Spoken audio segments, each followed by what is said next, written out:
Imagine a photo. Faded, torn at the edges, 3 girls standing in front of a brick building, all wearing the same heavy wool coats, same blank stare, same tightly braided hair. The kind of photo you'd find in a box marked, "Don't open." And for a long time, no one did. It was shot in 1911, somewhere in northern Ontario. The label just read, St. Augustine's Girls' Home. No photographer name. No date. Just those 3, faces blurred, one sharp as glass. The girl in the center, 12, maybe 13. Eyes that don't belong to a child. Hands folded, like she knew this would matter. That photo sat in a locked cabinet in the archives of the Gray County Historical Center for nearly a century, until someone opened it in 2008. Her name was Clara Burgess, 27, archive assistant. She was cataloging boxes. No one wanted old asylum, records, defunct churches, orphanage photos, dust, mold, crumbling paper. Boring stuff, honestly. Until she pulled out the photo. She almost missed it. The file was mislabeled under parish events. But something about that girl's face. Clara froze. She didn't know why, but it felt like the girl was staring back. Not at the photographer, at her. "I know it sounds stupid," Clara said later in a taped interview, "but it didn't feel like I found the photo. It felt like it found me." That same night, Clara scanned the image at home. She zoomed in, closer, closer. The resolution was shockingly good for a 1911 print. That's when she saw it. Something in the girl's hands. A piece of fabric, stitched, hand-sewn, almost invisible.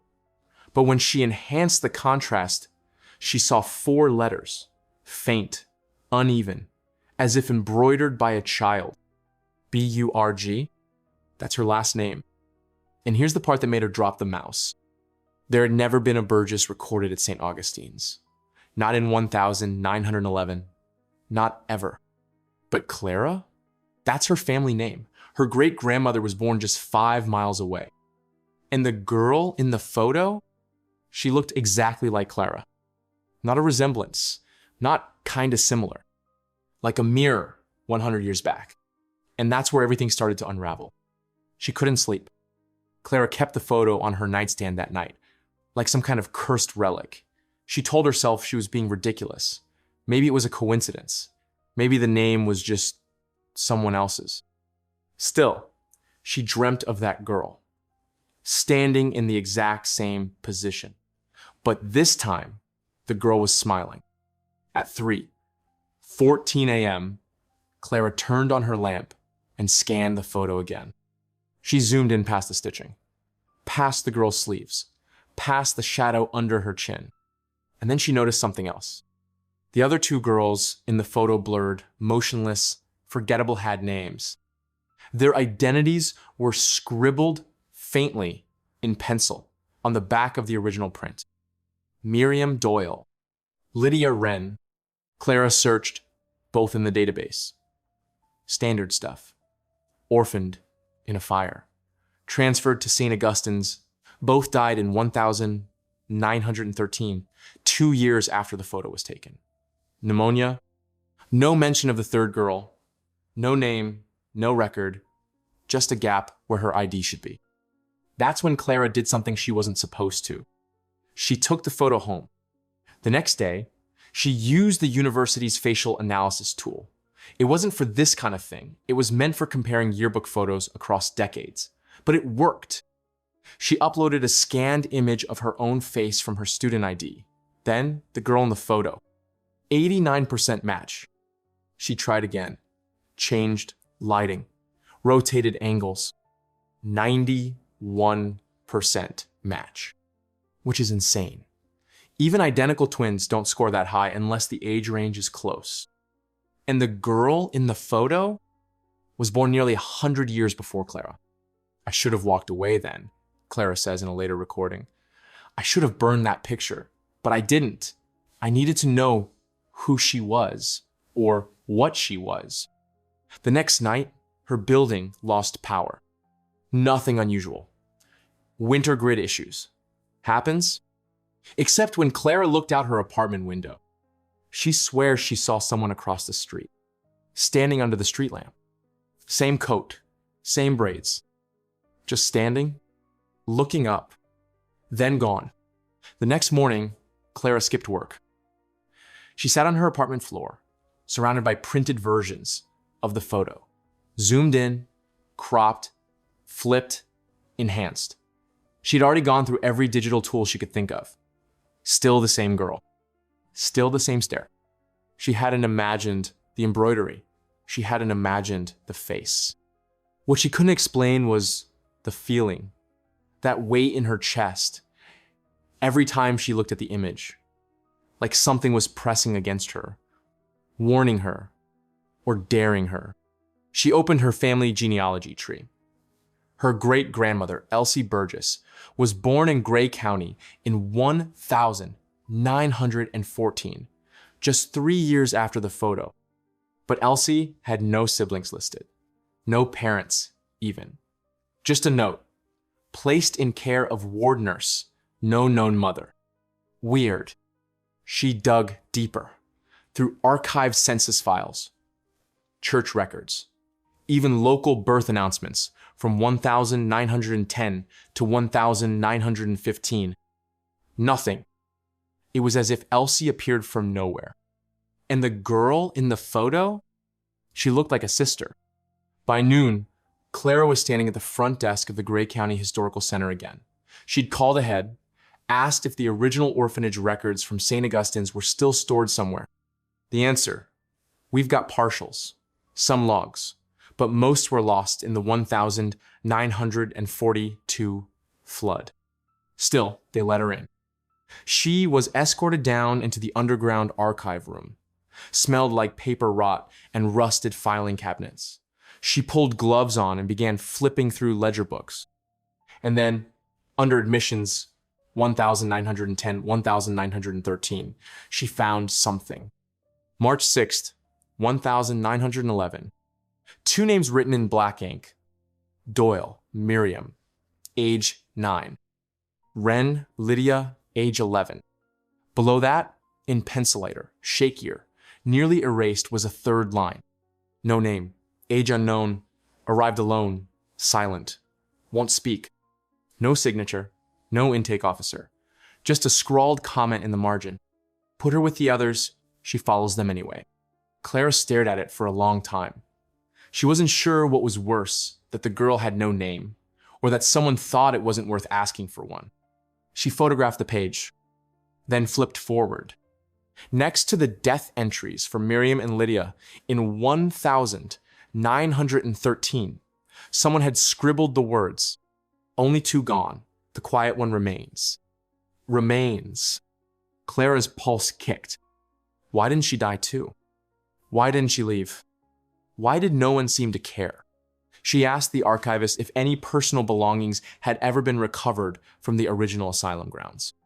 Nothing but a drawer of trinkets, the woman said. Weird stuff. A key, some scraps of cloth, a rusted spoon, an old child's bracelet. Bracelet. Clara looked down at the girl's wrist in the photo. There it was. A thin band. Leather. A circle with no clasp. She asked to see it. 5 minutes later, she was holding it in her hand, and her stomach turned cold. Because inside the leather band, barely visible, someone had scratched 4 letters with a needle or pin. B-U-R-G. The same 4 from the stitched cloth. Clara sat down. The archivist asked if she was okay. She wasn't. Not even close. Because now, for the first time, she wasn't sure if the girl was just a mystery. She was starting to believe the girl was trying to speak. And she'd chosen Clara. Clara took the bracelet home. She wasn't supposed to. She knew that. It was technically museum property. But no one had checked her bag when she left. And something about the object small, weightless, warm made her feel like she had to keep it. Like it was already hers. That night, she placed it beside her laptop, next to the photo. She couldn't bring herself to touch it again. But she couldn't look away either. She stared at the bracelet. At the curve of the scratched letters. B-U-R-G. Not Burgess, exactly.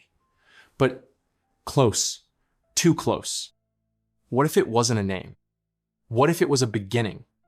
Clara searched again, this time outside of her usual databases. She scanned local news archives, forgotten library records, digitized books with bad OCR, even old Flickr collections. She typed every variation she could think of. Gray County Orphanage Girl, 1911 Unknown Child Asylum, child doesn't age photo. And then, buried deep in a forum from 2006, she found it. A post titled, "I dream of her too." It had no replies, no likes, no username, just one paragraph. "Sometimes, I see her standing at the edge of the trees near the asylum ruins. She's small, maybe 11. Same coat every time. Never moves, never waves. I've been dreaming about her since I was a kid, and I don't know her name. But she looks like she's waiting, and I think she's waiting for me." Clara's skin crawled. She tried clicking the profile. Dead link. She ran the post through an IP tracker. Nothing. But the timestamp said, posted, March 6th, 2006. Exactly 95 years after the girl arrived at the orphanage. That couldn't be random. Clara grabbed her recorder and started documenting everything out loud. She described the photo, the bracelet, the initials, the journal entry, the forum post. She wanted to keep track of the dots because something in her gut told her they were going to connect whether she liked it or not. It was past midnight when the heater in her apartment kicked on and made the bracelet roll half an inch across the table. She flinched, then laughed nervously. Static. Just static. Still, she picked it up and instantly, her ears popped like she'd stepped into a plane cabin. She stood up too fast. The room spinning slightly. And then, silence. No street noise. No wind. No hum of the fridge. Just the sound of something faint. A whisper, but not words. A pattern. 3 long tones. 3 short. 3 long. Claire froze.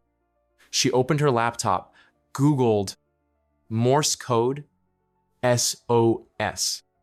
It hadn't come from the bracelet. Not exactly. It had come from inside her apartment. But when she turned around, no one was there.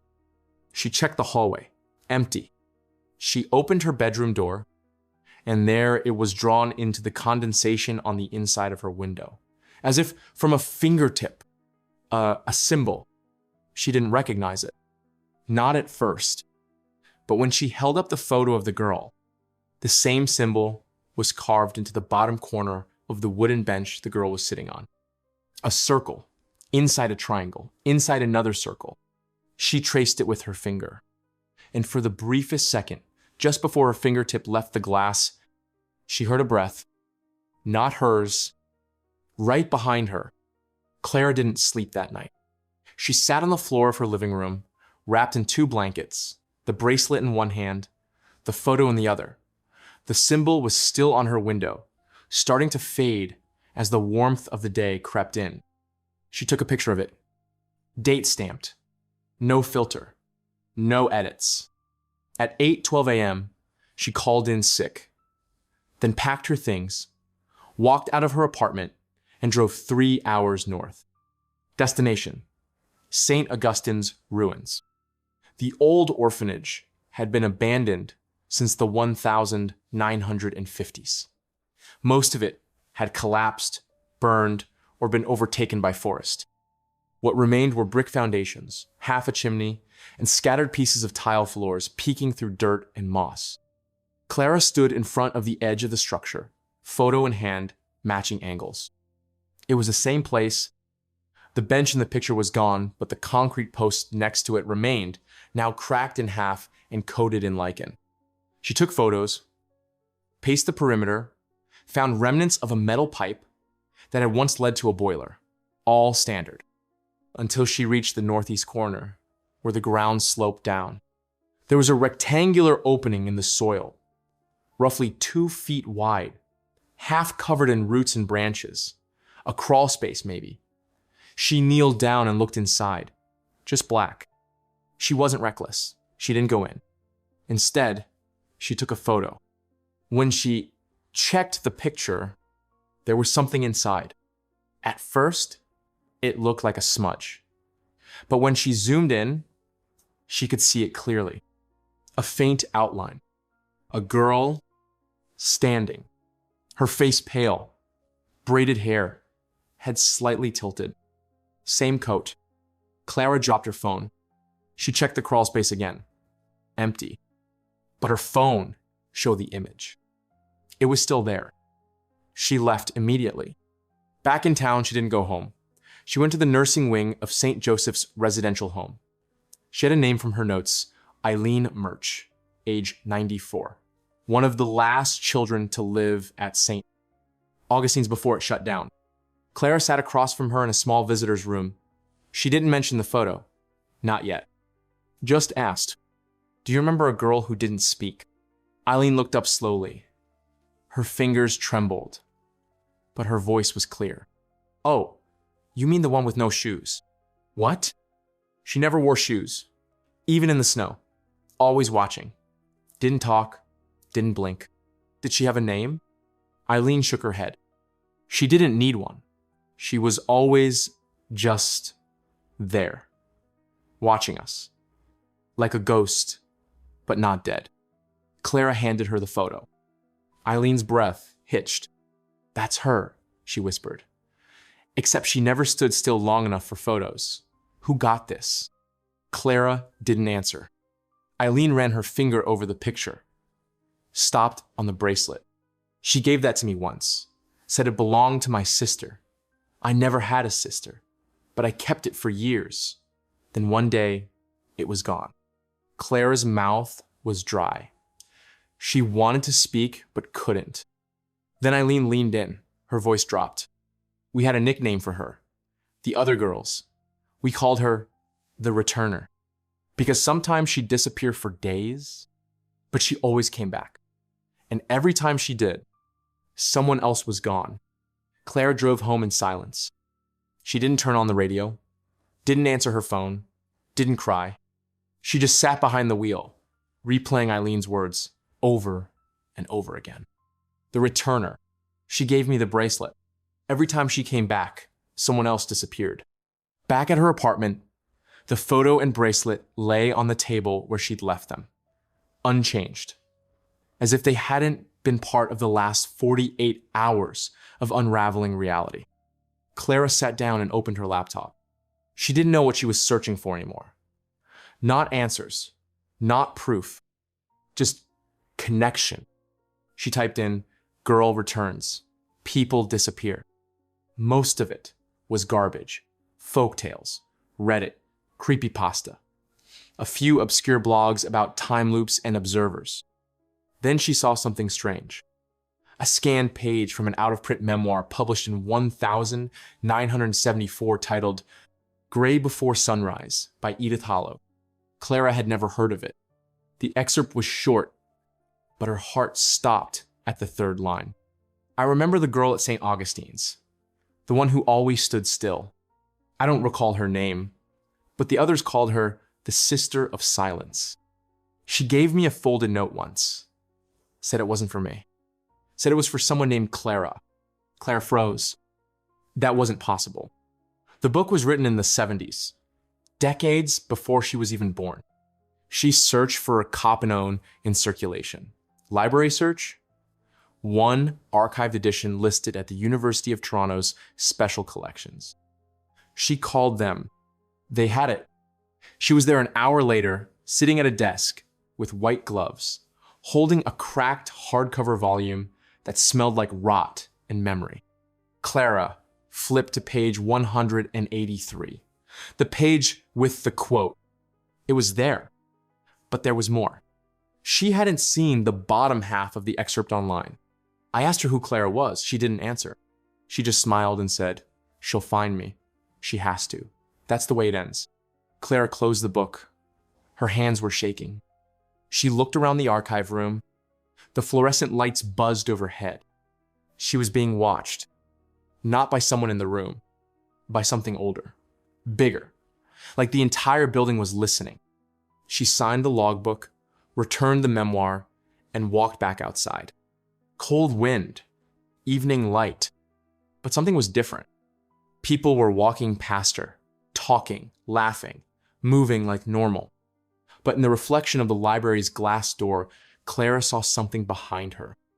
The girl, still, silent, hair braided, same coat, no shoes. Clara turned. No one. She checked again. Nothing. Except in the concrete in front of the door was a circle of dust. The same symbol. Circle. Triangle. Circle. Drawn by a fingertip. And beneath it, scratched faintly into the stone. I've been waiting. Clara didn't tell anyone. Not her supervisor, not her friends, not even her aunt who'd raised her after her parents died. What could she even say? Hey, I think I'm being followed by a barefoot ghost who stitched my name into a photo from 1911? She knew exactly how that sounded. But the line scratched in stone wouldn't leave her head. I've been waiting. Waiting for what? For her? She opened her family records again that night, this time with a different filter.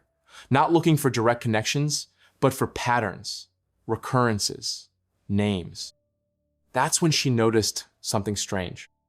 Her great-grandmother, Elsie Burgess, had a mother listed on a single document tone record only. Not in birth logs, not in census files. Just a scribbled name on a transfer record from a rural hospital. Mother, Clara B. No last name. No age, no record before or after.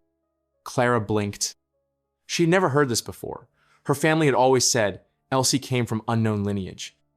But here it was. A Clara B, written in pencil, almost erased, as if whoever wrote it down wasn't sure if they should. She checked the date on the transfer. April 1911, 1 month after the photo. Could it be a coincidence? Could her name be an echo? She looked at the mirror across her room and whispered to herself, who the hell am I? That night, she had a dream. She was standing in the field behind the orphanage, but it wasn't abandoned. It was full of children silent, slow-moving, with heavy wool coats and empty eyes. They were circling something, or someone. Clara pushed through them, stepping over dirt and snow until she saw the girl, standing in the middle, still, but not alone. There were other versions of her. 5, 10, maybe more, all identical. Some younger, some older, all barefoot, all watching Clara. Then one of Themon with darkened eye spoke. You're not the first with that name. You're not the first to see us, but you might be the last. Clara woke up choking on air. The room felt thinner. She turned on every light in the apartment, and that's when she saw it. A folder left on her kitchen table. She hadn't brought it home. Inside printouts, photos, dozens of them. Some from the 1930s, some from the 60s, even one in color from 1987. In each image, always in the corner, always just slightly out of focus, the same girl. Same coat, same stare, same braid. And next to each print, someone had written coordinates in faded ink. Some were crossed out, others underlined. But one had been circled 3 times. 45.6047 degrees N, 80.9453 degrees W, return point. She typed it into her phone. It was a tiny ghost town in northern Ontario. Population, 0. A place no longer on maps. But the name chilled her.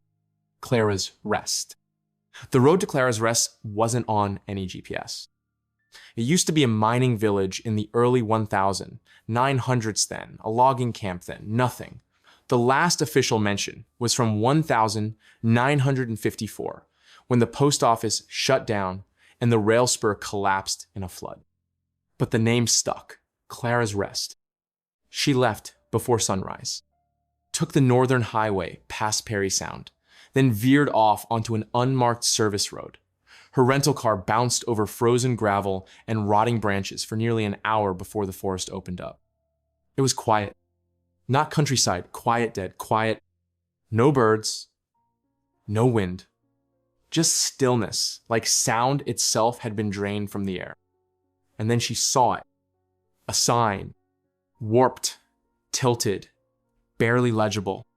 Clara's Rest Est, 1911.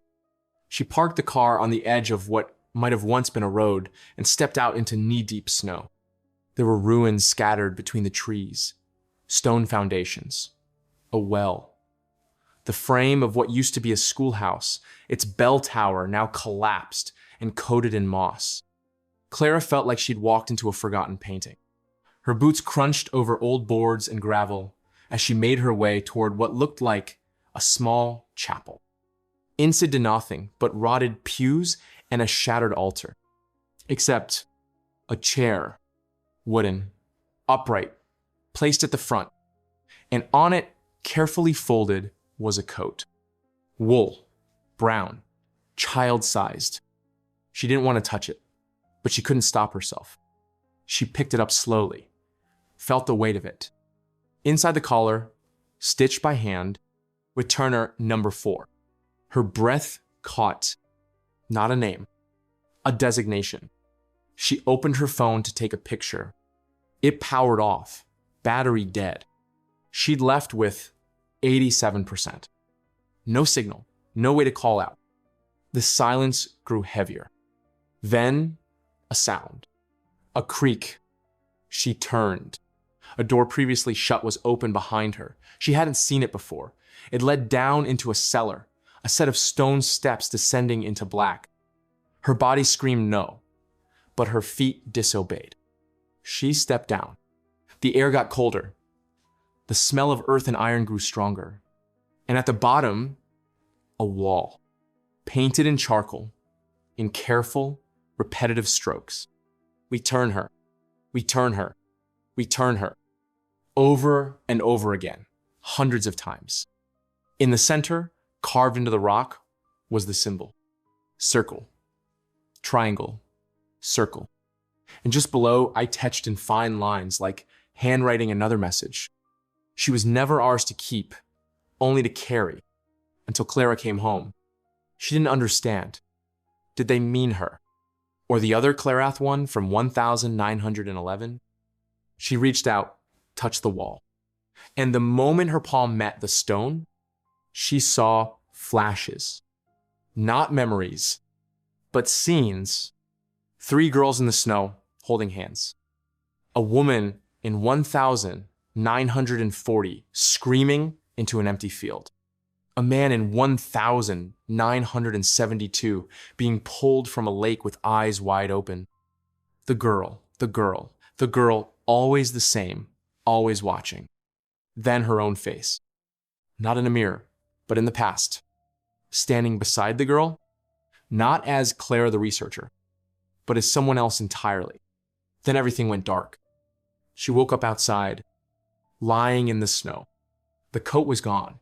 So was the message. So was the cellar door. Her car started on the first try. The phone? Still dead. But when she got back to town and plugged it in, there was a new photo in her gallery. Time-stamped during the hour she blacked out. A blurry shot. 3 figures. Standing just beyond a tree line. All in brown coats. All facing her. The middle one was holding her bracelet. Back in the city, Clara couldn't sit still. She kept checking over her shoulder, watching every passing face, every whisper in the hallway at the archives sounded like it was meant for her. But no one said a word. No one had to. Something had changed. She uploaded the blurry photo from her phone to her computer, tried to enhance it.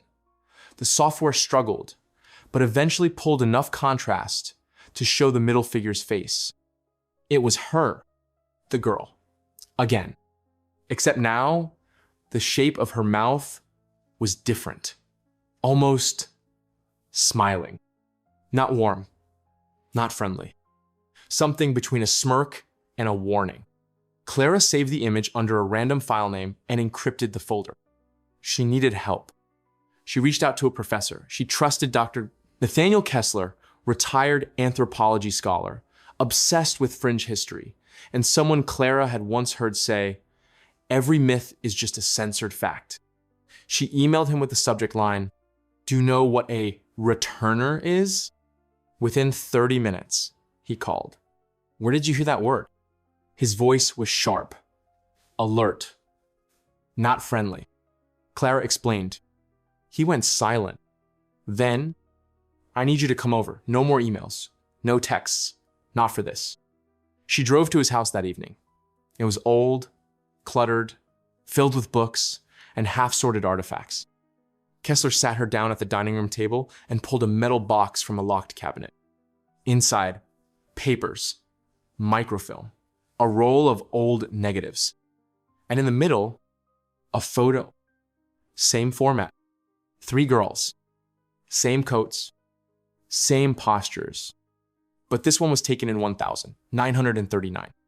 Different girls, different building, same middle face, same braided hair, same impossible, unchanging stare.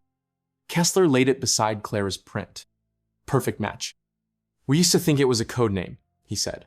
"Returner. Like an alias. A label for someone who kept reappearing through history. But it's more than that." He handed Clara a redacted government memo, dated 1971. Only a few words were readable. Subject: returner. 3. Status: uncontained. Contact: prohibited. Notes: subject displays cellular resistance, emotional mimicry, and extended stasis. Containment attempts unsuccessful. Recommendation: surveillance only.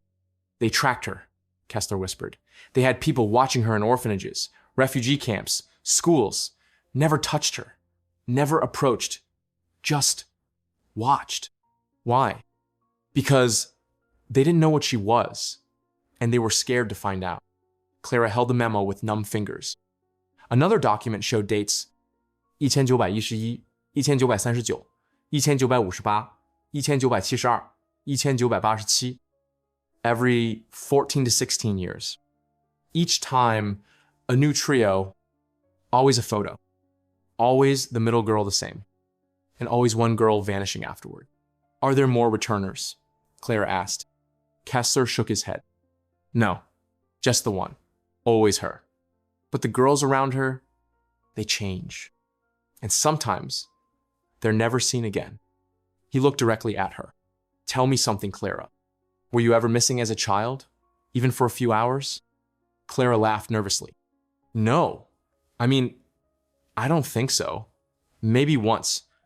I got lost at a market for like 20 minutes. He stared at her. Didn't blink. "Are you sure it was 20 minutes? She opened her mouth, closed it again. Suddenly she wasn't.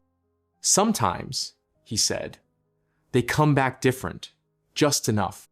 He handed her one final folder, marked only with a single word: Echo. Inside, a photo from 1995. A missing child poster. The name?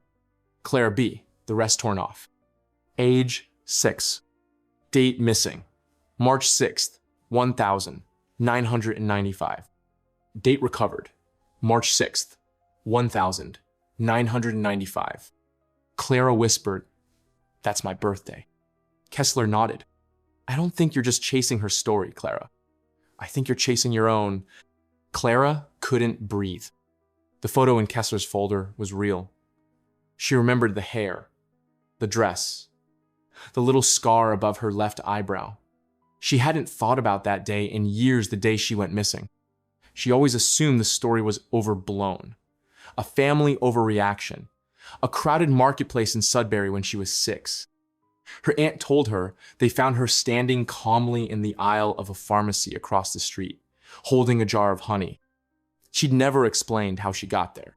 Clara just didn't remember.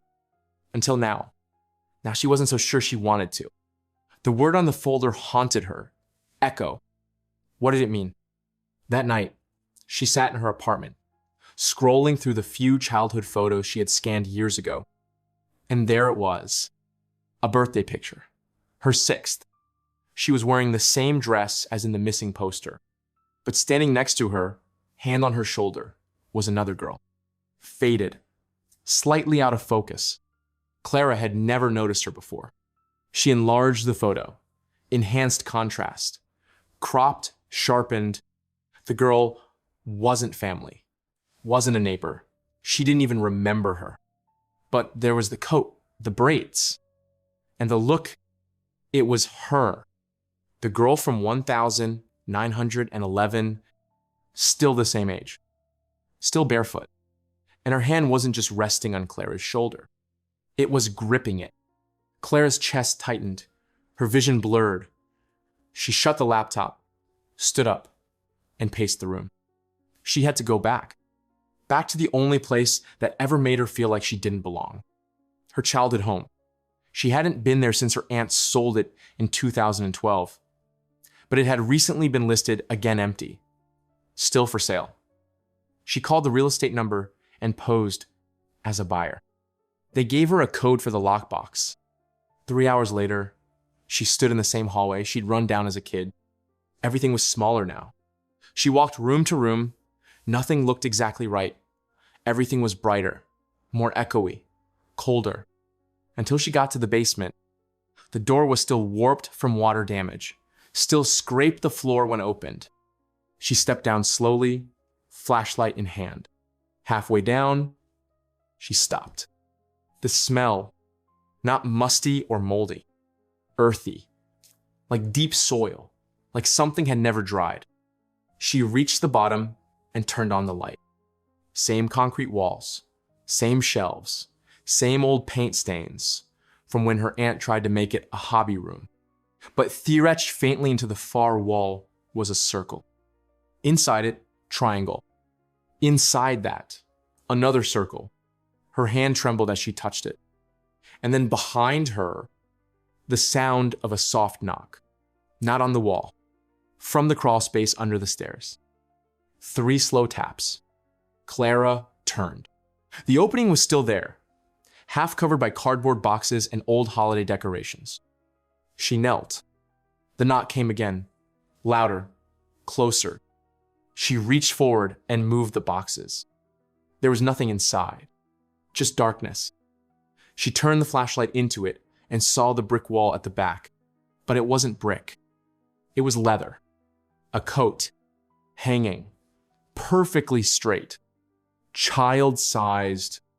Beneath it, a pair of small, muddy footprints, facing outward, like someone had been standing there, watching her, waiting. She whispered into the dark, "What do you want from me?" No answer. But as she stood to leave, the bulb overhead flickered, then buzzed, then went out. And in the moment of blackness, she heard something behind her. Not a word, not a breath. A hum, like a lullaby. Like something meant for children, but not from this time. Kessler was already waiting at the curb when Clara pulled up. He didn't ask how the trip went. He could see it in her eyes. She hadn't just found something, it had found her. They didn't speak in the car. He motioned for her to follow, and they drove north through a series of back roads and logging routes that didn't exist on Google Maps. Eventually, they pulled up to a long, rusted gate marked Private Forestry Zone, No Entry. It looked like nothing, just a clearing. But Kessler stepped out, keyed a code into a half-buried panel, and the gate groaned open. They drove for another 15 minutes before stopping at a concrete structure half hidden underbrush. No windows, no name. Just a keypad, a retinal scanner, and a steel door. "You're going to want to remember what you see here," he told her, "because once we leave, I won't be able to show you again." Inside was a corridor, bare, fluorescent lights. No reception, no sound. They passed through 3 more locked doors, and then they were there. A room the size of a school gymnasium, lined with cabinets, drawers, and storage vaults, all labeled with numbers, no names. Clara didn't ask how he had access. She didn't want to know. Kessler walked to one of the filing cabinets, unlocked it with a thick brass key, and pulled out a folder. It was thin, brown, labeled in black ink, CB incident file, 4.92. He handed it to her. She opened it. Inside, her photo from when she was 6. Not the birthday one. Not the missing poster. This was different. Grainy. Surveillance style. Shot through glass. She was sitting on a hospital bed, eyes closed, IV in her arm. "What is this?" Clara asked, her voice cracking. "The night you disappeared," Kessler said. "They didn't just find you. You were turned in. By a woman with no ID. No name. No camera caught her face. All she said was, 'She's ready now.'" Clara's head spun. "I don't remember this. I don't remember any of this." He nodded. "They sedated you, logged the incident as a fever-related blackout, but the file survived." She flipped the page. Another document, dated 3 weeks later. Subject evaluation, partial memory drain, successful, behavior normalized, monitor for echo response. Clara read the words again and again. Memory drain? Monitor? She looked at Kessler. What does echo mean? He hesitated. Returners don't replicate, but they reflect, like mirrors. Sometimes they don't just appear, they embed. In children, in bloodlines, in memories. So I'm not her? No, you're not her, but you carry her signal, her imprint. And if you're seeing her again after all these years, it means she's getting stronger. Stronger how? She's coming back. Kessler handed her one last sheet of paper. Coordinates. And a time, April 6th, 2009-3, 0 a.m. Coordinates. 47.1531 degrees N, 81.3465 degrees W. A handwritten note at the bottom. Predicted convergence. Clara 2, expected to awaken. Clara stared at it. Clara number what? He didn't answer. She left just after midnight. No map, no phone, no signal, only the coordinates and a flashlight. The road took her far north beyond paved routes, into old mining territory where even the trees looked tired of standing. She parked the car where the trail gave out, threw a jacket over her shoulders, and stepped into the woods. The GPS on her old hiking watch blinked out once she crossed the tree line. But it didn't matter. She could feel it. Every few steps, the air thickened, the wind grew warmer, the forest got quieter. By the time she reached the clearing, the moon had dipped low, and everything around her was silver. There, in the center of the space, stood a stone slab. Flat, about waist high, weathered, but not ruined. No name, no carvings. Except one, the symbol, circle, triangle, circle. Carved deeper this time, fresher. And placed at the edge of the slab was the bracelet. Her bracelet, the one she left in her apartment 3 nights ago. She stared. She hadn't brought it. She was sure. But there it was, glinting under moonlight. She stepped forward, reached for it. The moment her fingers brushed the leather, the air around her shifted. The trees bent slightly inward, though there was no wind. The forest darkened, and from the shadows, just beyond the edge of light, she heard it. Laughter, soft, childlike, but not playful. It came from every direction. She turned in a slow circle, heart in her throat. "I came," she said. Her voice shook. "I'm here." Silence. Then, a flicker of movement.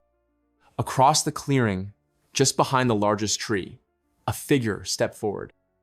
The girl, same coat, same braids, barefoot in snow that didn't seem to touch her skin. But this time, her eyes met Clara's. No longer blank.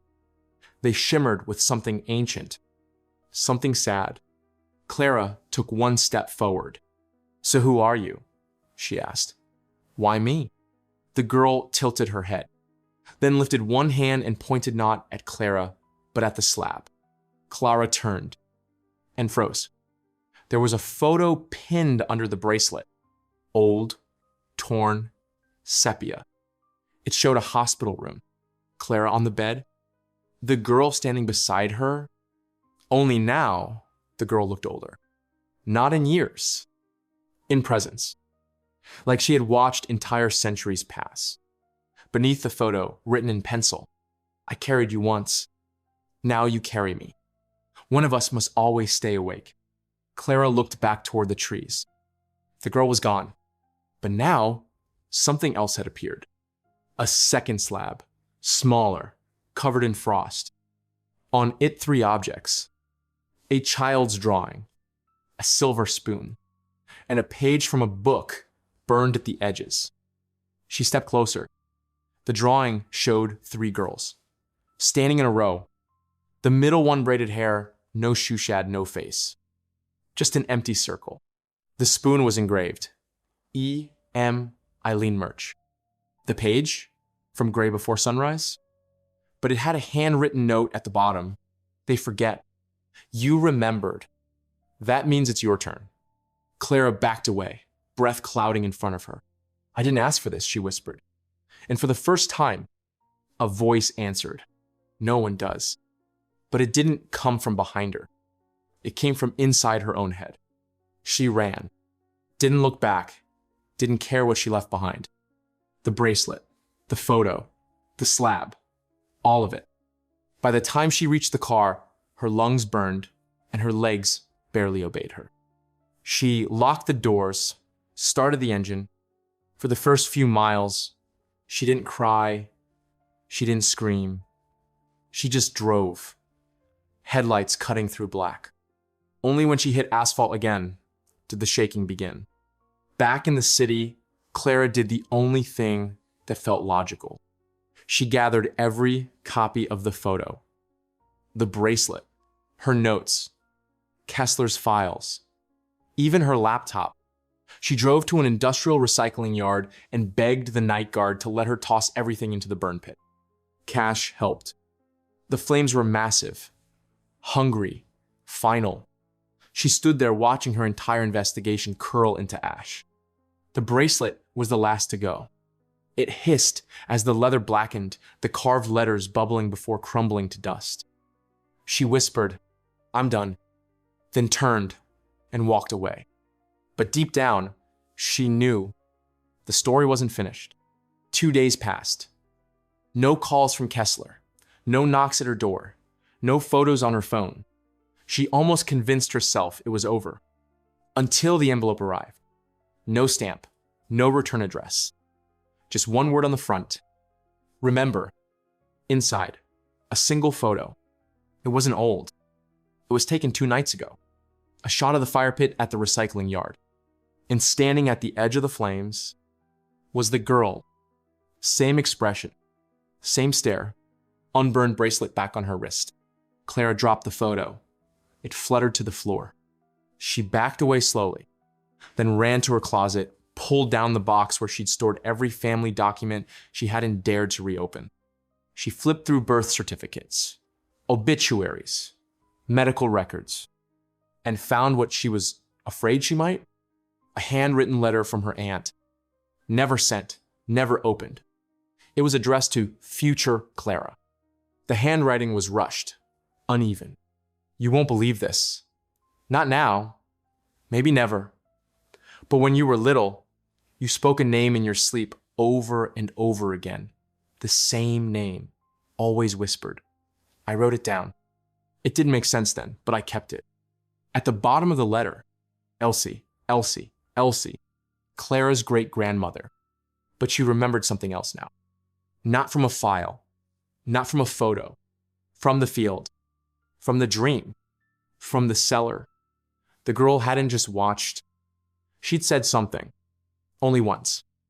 A whisper, too soft to catch at the time.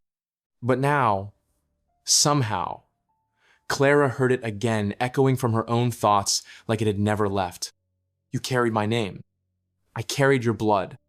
Now the rest is yours. She turned the letter over. A second line, scrawled in her aunt's trembling hand. When you see the girl again, don't follow. Don't speak. And above all, don't let her speak your name. The man's name was Thomas Reeves.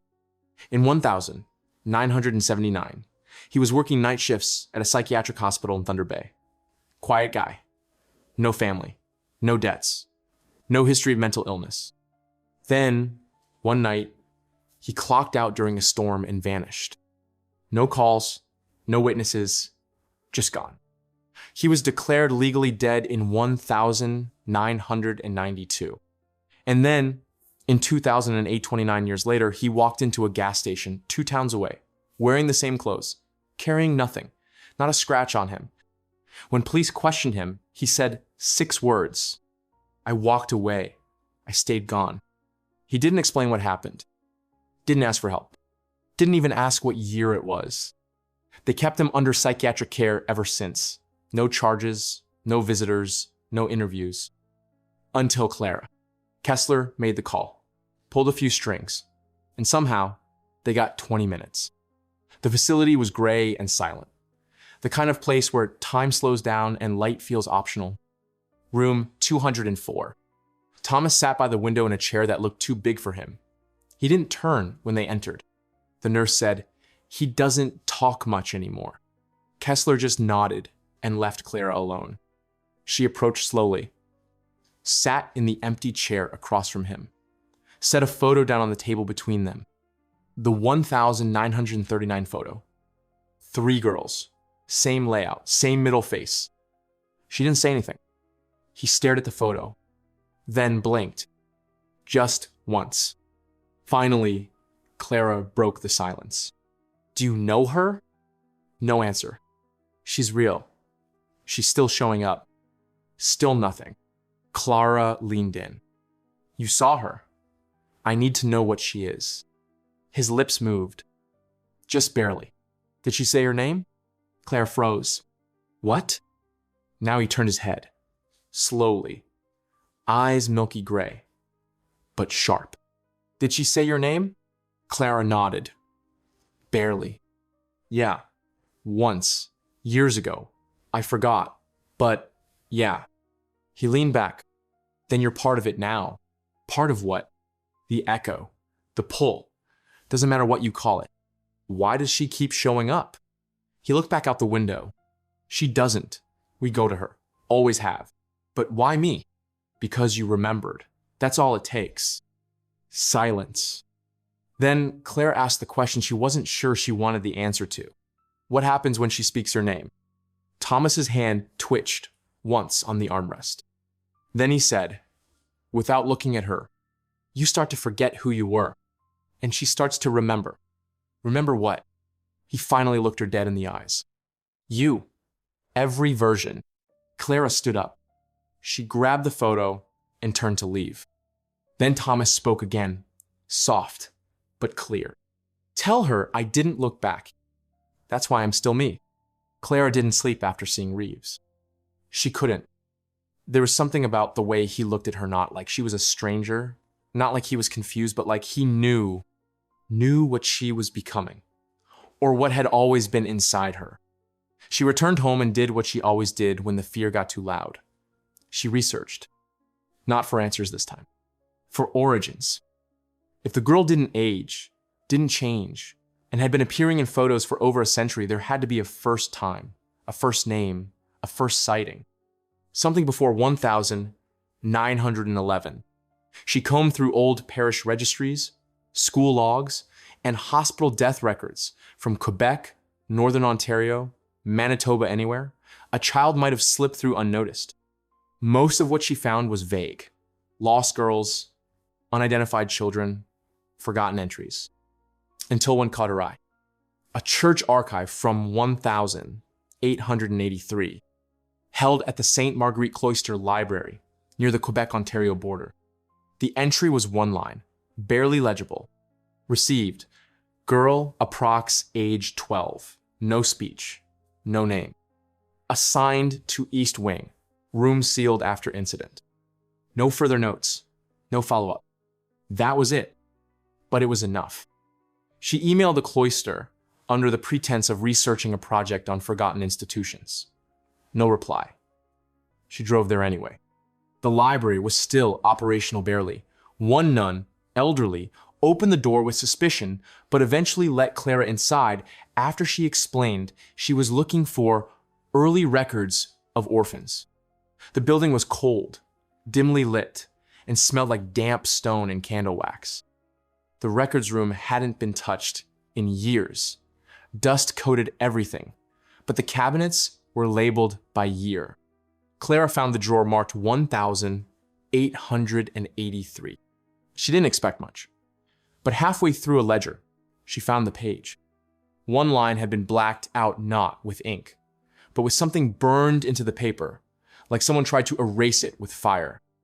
Only the name of the sister who'd signed the entry remained. Sister Adele Verneau. In the margins, someone else had written something later. A different hand, different ink. It said, "She sings when no one is listening." Clara closed the book, chilled. She asked the nun on duty if Sister Adele had left any personal journals. To her surprise, the answer was yes. Stored in a glass cabinet behind the altar. The nun fetched the keys. The journals were old, leather-bound, barely holding together. Clara flipped through one, then another. On the third, she found a passage. The girl stands at the east window all night. She does not move. When we tried to feed her, she turned the plate to ash. When we tried to pray over her, the candles went out. I no longer believe she was sent to us. I believe she arrived ahead of something worse. One line was underlined twice in pencil. She does not age. I have seen her before. Clara scanned every page, but that was all. The east wing of the cloister had long been sealed part of the building, condemned after a fire in 1932. But as Clara was leaving, she noticed something. A brass plate on a closed wooden door down the hallway. Tarnished, barely readable. She wiped it gently with her sleeve. 2 words. La revenante, the one who returns. The east wing was supposed to be sealed. The nun had mentioned structural damage. Black mold. Fire residue. No one had entered in decades. But the door wasn't locked. The brass handle was cold, soft to the touch, worn down from time, yet it turned without resistance. Clara opened it slowly, letting the creak echo into darkness. No power, no bulbs, just the narrow beam of her flashlight slicing through air, thick with dust and dried time. The floor was stone, uneven, some boards warped from rot, others completely missing. She stepped forward carefully, pulling the door closed behind her. It was colder inside, but not dead cold. It felt restrained, like something beneath the temperature, beneath the silence. She passed a corridor of crumbled door frames, half-burned beds, pieces of cloth, and broken rosaries. Names were painted above some doors, all faded, except one, room 12. The paint here was still visible, still dark, like it had been repainted more recently, though no one had been allowed down here. Clara stood in front of it for a long moment, then opened the door. It swung slowly, revealing a small room windowless, with brick walls and a collapsed ceiling. Only one object remained intact. A chair, positioned directly in the center of the room, facing the wall. And placed neatly on the seat was a child's coat. Brown. Wool. Folded perfectly. Clara stepped closer, her breath fogging the air now. Even though the temperature hadn't dropped, she reached out and touched the coat. It was warm. She turned it over. Inside the collar, a name tag, but not cloth. It was carved. Into the lining, by hand, were 5 letters. Clara. She staggered back, dropped the coat. Her flashlight rolled. The beam caught the corner of the wall and revealed something more. Dozens of symbols, painted, etched, scratched, all overlapping. Circles, triangles, the same design, over and over again. But one stood out, larger than the others. It had been carved deeper with something sharp. Not a tool, not metal, fingernails. At the center of the design was a small recess, an indentation in the wall. Clara leaned in. Inside the hollow barely visible was a tooth. Small, white, clean, and below it, written in perfect block letters. I came back, but she stayed. Clara staggered out of the room, down the hallway, through the silence. But just before she reached the door, back to the main cloister, she heard something behind her. Not footsteps, not movement. A hum, soft, wordless, familiar, a child's voice, singing something without lyrics, something she knew. She turned back. The hall was empty. But on the floor now, beneath her footprints, was a new pair beside hers. Barefoot, pointed the wrong way, as if someone had been walking backward, following her the whole time. Clara didn't remember leaving the cloister. One moment she was backing away from the hallway, its footprints, its songyan the next. She was in her car, hands shaking on the steering wheel, headlights pointed into the woods, engine idling. She drove for nearly 2 hours before realizing she hadn't turned on the radio, hadn't checked the time, hadn't blinked. When she finally pulled over at a rest stop off Highway 11, the silence was unbearable. She opened her phone. Still no signal. Still no new messages. But a new file sat in her photo gallery. A picture she hadn't taken. It was her, standing in the hallway of the East Wing, her flashlight in hand, the carved wall behind her, the footprints at her feet. The photo was taken from above, from behind, as if someone had been standing in the ceiling, watching. She deleted it immediately, or thought she did. When she opened the gallery again, the image was still there, now brighter, clearer, and her face had changed. In the photo, she wasn't looking ahead.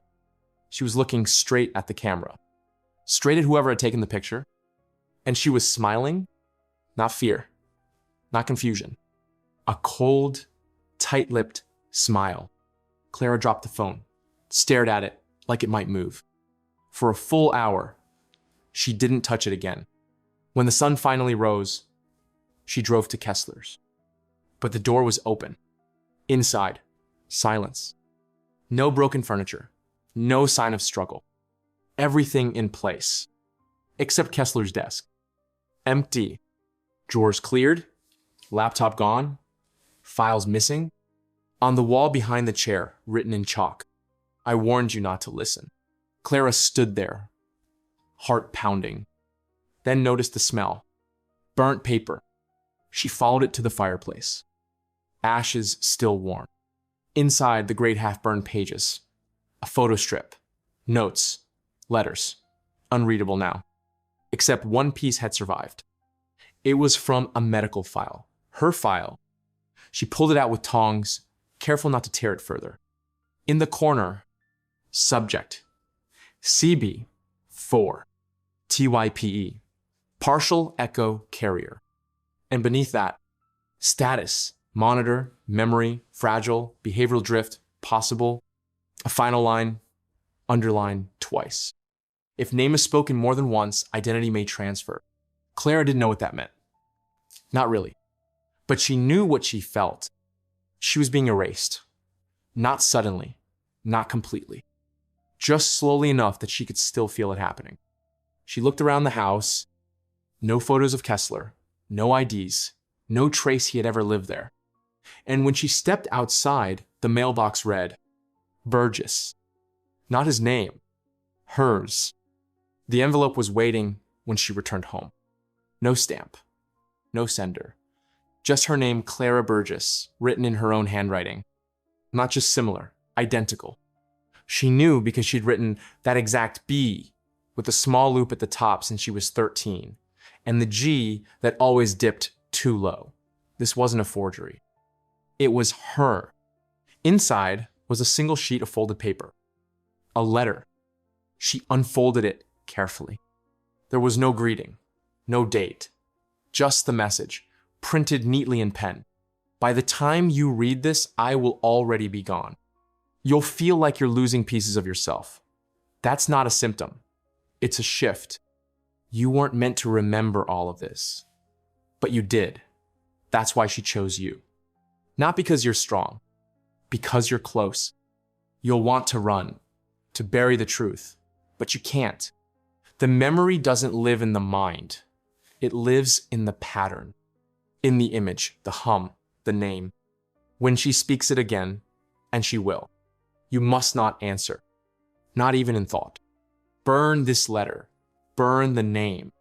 Forget everything you can, but if it's already too late, go to the water. There was no signature, but Clara already knew who had written it. She stared at the letter for an hour, then another. Eventually, she lit a match, held the flame to the edge of the paper. But she couldn't let go, because even as it curled and blackened in her hand, one part refused to burn. A corner, with a single word still legible, Elodie. She didn't know why that name mattered, but as soon as she read it, her body reacted. Stomach twisted, ears rang, hands went numb. Elodie. It echoed, not just in her mind, but in the room itself, as if the walls were holding their breath. Clara turned slowly to the mirror near the door, and for a split second, it wasn't her reflection. Same shape, same stance, same eyes, but older, sharper, smiling, and mouthing something she couldn't hear, until her own lips moved involuntarily, whispering it back, one syllable, not her name, Elodie. The photo was never sent to her. It just appeared on the back page of a book she didn't own. She found it on her kitchen table one morning, gray before sunrise, the same memoir that first mentioned a girl with no name. She hadn't touched that book in weeks. But now, its final page had something new. Taped in, slightly crooked, a Polaroid. New, glossy, modern. She turned it over. There was no date, no caption, just the image. 3 girls standing in front of an old brick wall, all in brown coats, all staring ahead. One blurred, one looking away, and the one in the center, sharp as glass. Eyes locked on the lens.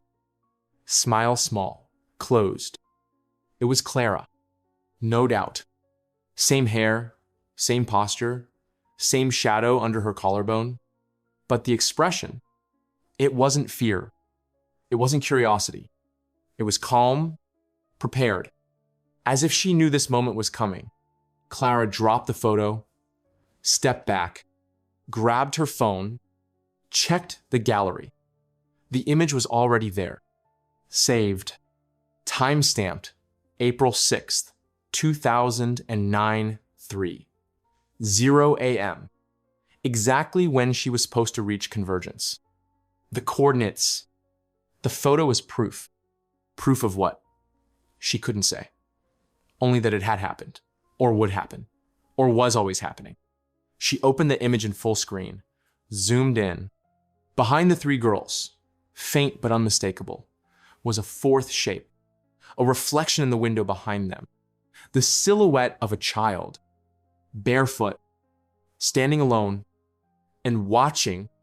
She tried to close the photo, delete it, power off the phone, but it stayed, frozen. And for the first time, it began to move. Only slightly. Only the center figure. Clara, not blinking, not breathing, just smiling, and mouthing a single word, again and again. The same word from the letter, the same word from the mirror. LOD, until the image froze again and vanished. Not deleted, not erased, just gone, as if it had never been there. She followed the letter's final line, go to the water.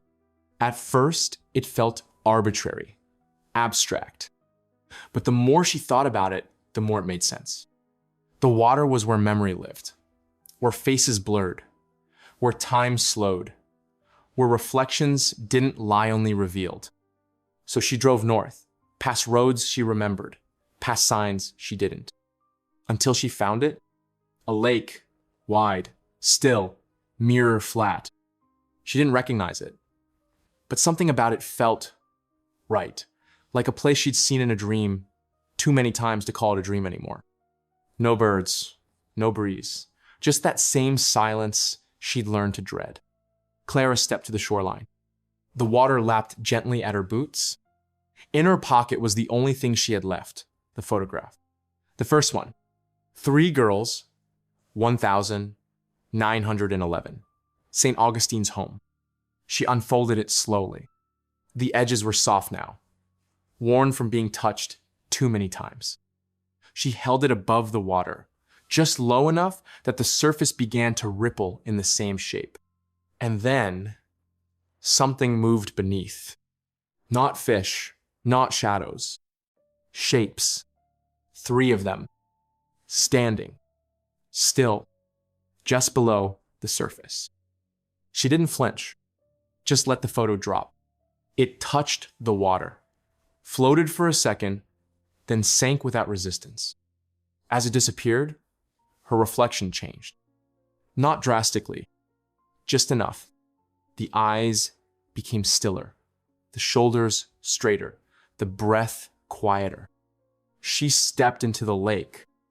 1 foot, then the other. The cold never came. Only a sound. A hum, low, endless. Not a threat, not a call, a memory. From the center of the lake, something rose. A wooden chair, half submerged, ancient. Waiting, she didn't need instruction. She sat. The sky above her remained gray. The water below unmoving. Time didn't stop. It just stepped aside, and Clara closed her eyes. Somewhere, a photo developed itself. 3 girls, 1 chair, no names, only silence. And in the corner etched so faintly it was almost missed. 1 word. Remember